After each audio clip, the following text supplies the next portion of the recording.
in either stance, that's a real problem for Canelo because he will just be switching, and you don't know where the shots are coming from, and it's so easy for him to do so. And I think the thing that really made me appreciate him is there's many times where I've seen people try and trade with him and slug it out, and I don't know if it's reachable for him. If anybody can do it, it's him, and I'm contradicting myself.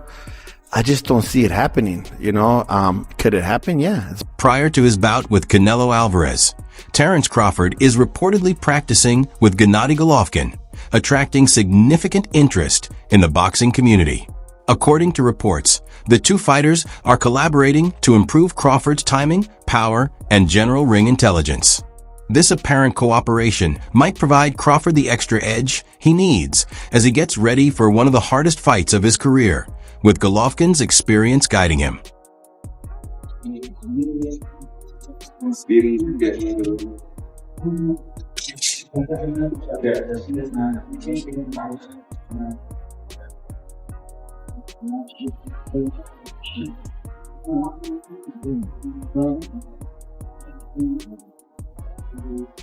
Terence Crawford is not a typical fighter, according to analysts. They spot a unique talent that blends timing, speed, and an unrivaled capacity for opponent reading. Only select few boxers possess Crawford's ability to change stances fluidly and adapt mid-fight. His ability to precisely dissect opponents has earned him the moniker genius level in boxing. His versatility and ring awareness, according to observers, put him apart from the majority of boxers in the sport today. The way he uses strategy and knowledge to manage battles makes him not just outstanding, but absolutely exceptional in the eyes of many.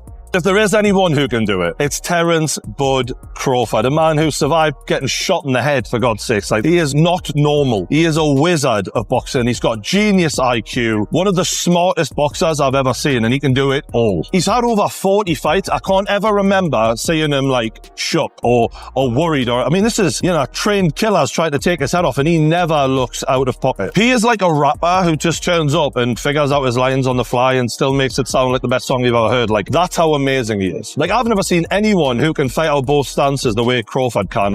He looks so natural in either stance. That's a real problem for Canelo because he will just be switching, and you don't know where the shots are coming from, and it's so easy for him to do so. And I think the thing that really made me appreciate him is there's many times where I've seen people try and trade with him and slug it out, and when they stand in the pocket and they just go for it. And even in those situations where usually both of you are getting hit, he still manages to hit and not get hit. It's like he's in the Matrix. And this isn't against average fighters. This is against the best in the world at 4 different weight classes, and he's made it look easy pretty much every time he's moved up. I think in the Errol Spence fight, that was a fight that was supposed to be 50-50. The pressure was on. A lot of people thought he was going to lose that fight. He made that look like a boxing lesson, and the reason is when Errol Spence would throw a punch and not get out of the pocket quick enough, he would make them pay every single time. And if people are worried about Canelo's feet being slow, if there's anyone who can punish that, it's Terence Bud Crawford. In terms of weaknesses, these guys, they don't really have weaknesses. They've just got things that they maybe not as amazing at. That's the level we're talking here. Canelo has been accused of being a bit of a slow starter, and that could be a problem. He gave the impression that it was a boxing lesson.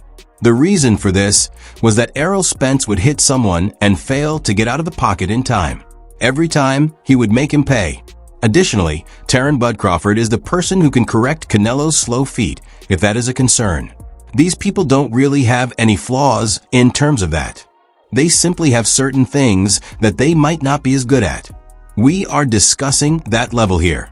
You realize that Canelo's reputation as a bit of a slow starter could cause issues in this battle. Michael Fox emphasized a crucial element of the impending fight between Terence Crawford and Canelo Alvarez by pointing out that Crawford's weight is his only true disadvantage. There are undoubtedly difficulties when stepping up to take on a fighter like Canelo, who is inherently bigger and stronger. Canelo might be able to apply physical pressure due to the size disparity, which would make it more difficult for Crawford to rely on strength exchanges. However, Fox clarified that Crawford is superior in almost every technical area despite this. Crawford can frustrate aggressive opponents by creating angles with his feet. His incisive and accurate jab establishes the mood for rhythmic disruption and combinations. He can take advantage of the slightest opportunities because to his timing, which is frequently referred to as outstanding. Above all, his ring IQ is regarded as one of the highest in contemporary boxing. Depending on the opponent, he can easily change tactics and adjust in the middle of a battle. Despite the weight difference, Fox thinks Crawford's talents make him a terrible opponent for Canelo. Crawford's overall skill could be evident if he can manage the roughness and resist Canelo's use of power shots to command. Crawford has every opportunity to outperform and defeat the Mexican great in that scenario.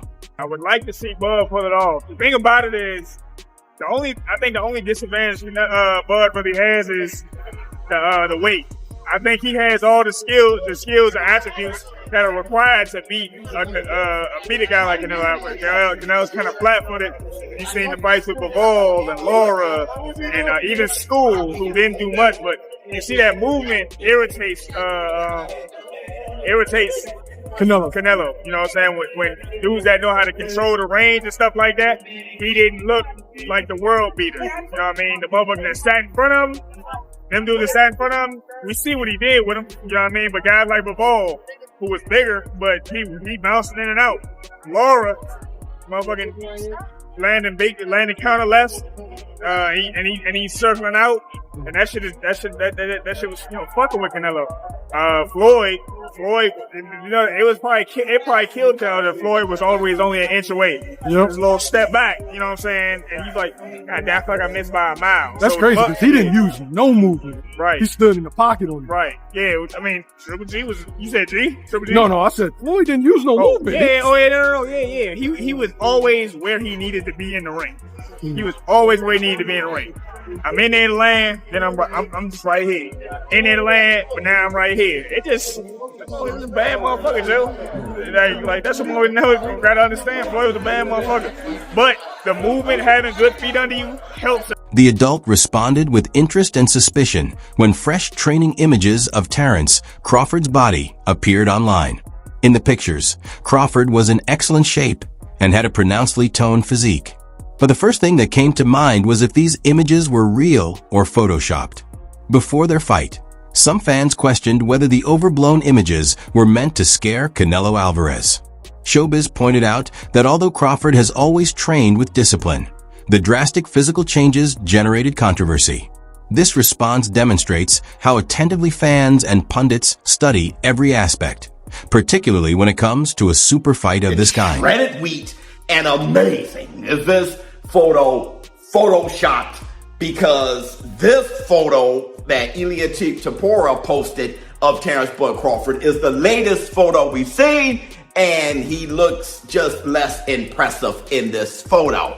Well, the question is really, when were the photos taken? All right, so when you look at this photo and you look at this photo and look at this video of Terence Crawford with His Excellency Turki Al-Sheikh as Terence Crawford is working out, supposedly just yesterday, right? Which one is Terence Crawford's latest appearance? Because even though this is the latest photo you've seen, doesn't mean this is when the photo was taken. The only reason why people are confused is because this latest photo seems to have been taken in Vegas. And we're approaching fight week and Terence Crawford is already in Vegas. Hence the video with him with His Excellency Turki Al-Sheikh in Vegas. Now, let me explain all of this. Well, first you gotta look at the hairstyles, right? Terence Crawford in this photo from Ilia Tapora, his hairstyle is totally different than this hairstyle here with Terence Crawford shredded wheat. It is also different than his hairstyle that he has here in the gym with His Excellency Turki Al-Sheikh. You can tell because you can tell how the hair braid, like how it's parted in this photo, and in this photo, they're more parted down the middle, where this video, it's slanted, it's in like a diagonal slant, which I'm thinking is... Adam Smith provided a thorough justification for his preference for Terence Crawford over Canelo Alvarez, largely citing timing as the decisive element. Smith asserts that meeting opponents at the ideal or unfavorable point in a career is just as important to boxing as skill. He brought up the fact that Canelo Alvarez had already faced years of difficult competition, which had unavoidably worn him down. Smith believes Canelo's speed, explosiveness, and sharpness have diminished, despite the fact that he is still very talented. Terence Crawford, on the other hand, is approaching what many people believe to be his best period of work. He is ahead of schedule. He has not lost and doesn't appear to be slowing down. Crawford still has the vigor of a fighter who is eager to prove himself against the best. He is also hungry and driven. Smith claimed that Crawford had an edge because of this flawless symmetry between form and goal. The timing of this fight is not in Canelo's favor, according to Smith.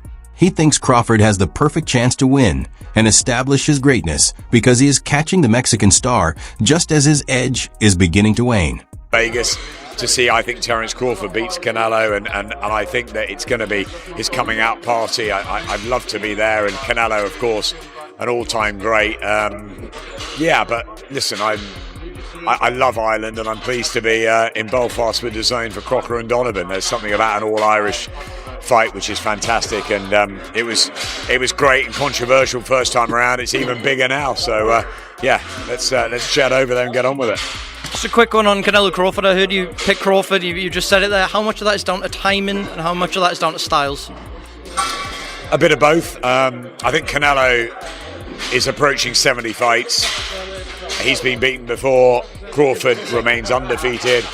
I think that the jump up is big, but I think he's got the speed, the IQ, the experience, the know-how to be able to handle it. If he's switched on for every minute of every round, I think he wins, and I think he announces himself to the world on Netflix. And I think he deserves it. I think Terence Crawford's only been really known to the trade fans. Canelo, obviously, a bigger name, bigger star. And look, I fancy Crawford in this fight. Look, nothing against Canelo. Maybe it's a little bit of time in the skull fight. I don't know, but there's plenty that fancy Canelo be too big, too strong, too good. It's Crawford. George Ferocious Kambosos Jr. presented his analysis by emphasizing Canelo's pressure fighting style. According to him, Canelo is at his finest when he closes the distance, cuts off the ring, and lands powerful combinations. Kambosos highlighted that Canelo's strength lies in his ability to deliver strong, accurate punches while maintaining constant forward pressure. He believes that Canelo will adopt this approach against Crawford, forcing him to fight off the back foot for much of the contest. Crawford's task will be to manage those powerful blows without letting Canelo control the tempo. Canelo's pressure is a weapon that Kambosos cannot undervalue. So yeah, there's a big argument that Canelo Alvarez starts the favourite going into this one because he's the super middleweight world champion. Bud Crawford jumping up to two weight divisions, and he's jumped up a weight division before that as well, beating Errol Spence. You just look at it and go, it's a massive ask here for Terence Crawford. But something inside me tells me he wins, and we'll get into that later on. Well, we'll talk about that in a minute, but in the meantime, Canelo, as ever, has left no stone unturned. He's been training at altitude in Sierra Nevada, looking to get the maximum body stamina and preparation advantage. It's something that he's used to. And of course, he's going to effectively be the home fighter because Tex-Mexers will be up in their numbers from Texas. Also, Hispanic fans from all around the United States. The fight is being made on Mexican Independence Day. I don't think you have to be a great crystal ball gazer to know where the bulk of the crowd is going to be rooting when they step out inside those ropes and their names are bellowed out by the ringside announcer afterwards. Listen, even though the fight happens in America and Terence Crawford is American, it is going to be so pro-Mexican there, because Canelo is accepted. He's like an adopted son there, and Mexican Independence Day, all of that goes so much in favour of Canelo Alvarez. You go, actually, the guy that's a four-division world champion and a superstar of the sport and American will start probably the fan favourite will definitely be Canelo Alvarez. Yeah, definitely. And he's been training with somebody, sparring with a man who he thinks replicates Crawford's style in sparring many rounds against Jarrell. Some commentators bring up Terence Crawford's performance against Israel Madrid, noting out that he didn't appear to be at ease with his weight increase. They contend that taking on Canelo Alvarez again would be an even greater leap and provide many difficulties. When Crawford fought Madrimov, he was still adjusting to the higher division, and his power did not look as dominant. The danger is that against Canelo, a naturally bigger and stronger fighter, this issue might be compounded. Analysts who adopt this view believe that size and weight inequalities would reduce Crawford's customary advantages, making this a dangerous approach.